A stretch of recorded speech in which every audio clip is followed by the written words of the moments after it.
ওখানে একটা জায়গা আছে, ওই বাক্সটার মধ্যে করে চলে গেলে তিনি টেরও পাবেন না। কোথায় যাচ্ছিস না?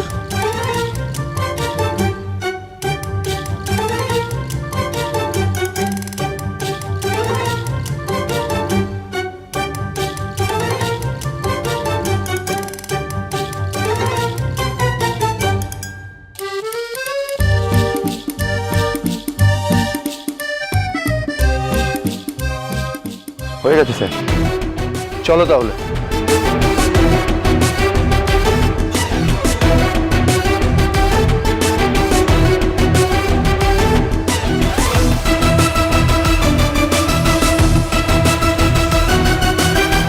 মা গো, তুমি ওকে রক্ষে করো মা। তুমি যখন ওর জন্ম পরিচয় ওকে জানিয়েছো, তখন ওর মঙ্গল করো মা, মঙ্গল করো। শুধুমাত্র পার্বতীর জন্য আজ মায়ের এই অবস্থা। কোনো রকমে ঘুমের ওষুধ দিয়ে ঘুম পাড়িয়ে রাখা হয়েছে। এখন যদি উঠে শোনে রিভুর কোনো খবর পাওয়া যায়নি, তাহলে আমি জানি না কি হবে। কোনো রকম অঘটন ঘটে যাবে না তো দিদি? না, এরম বলিস না রাঙা। তুমিও খুব ভালো বুঝতে পারছো পরিস্থিতি হাতের বাইরে চলে যাচ্ছে। একটা কিছু হয়ে গেলে তুমি কিন্তু দায় এড়াতে পারবে না দিদি। দুটো আমি কেন? রিপুর যদি কিছু হয় তাহলে আমি। রিভুকে ঠিক পাওয়া যাবে। তুমি বাড়িতে বসে বসে শুধু এক কথাই বলে যাও, তুমি না রিপুর বাবা, কিছু করতে পারো না তুমি ওর জন্য। শ্রেয়সী, এখন এসব কথা শুরু করিস না। দেব কিছু একটা করবে, আমার উপর ভরসা আছে।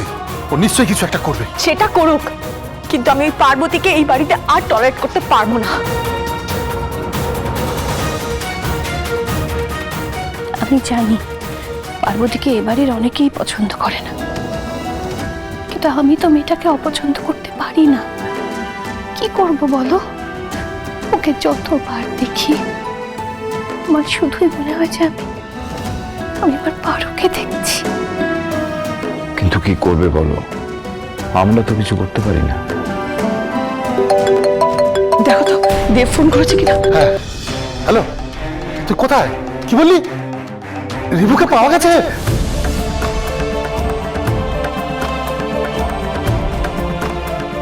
হ্যালো হ্যালো ভাই, ভাই সত্যি করে বল, রিভুকে পাওয়া গেছে? কোথায় ও?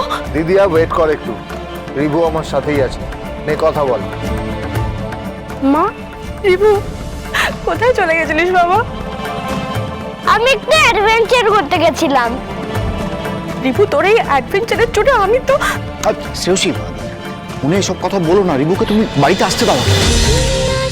তুমি আশেপাশে থাকলে সোম থেকে রবি প্রতিদিন রাত ৮টায় স্টার জলসায়।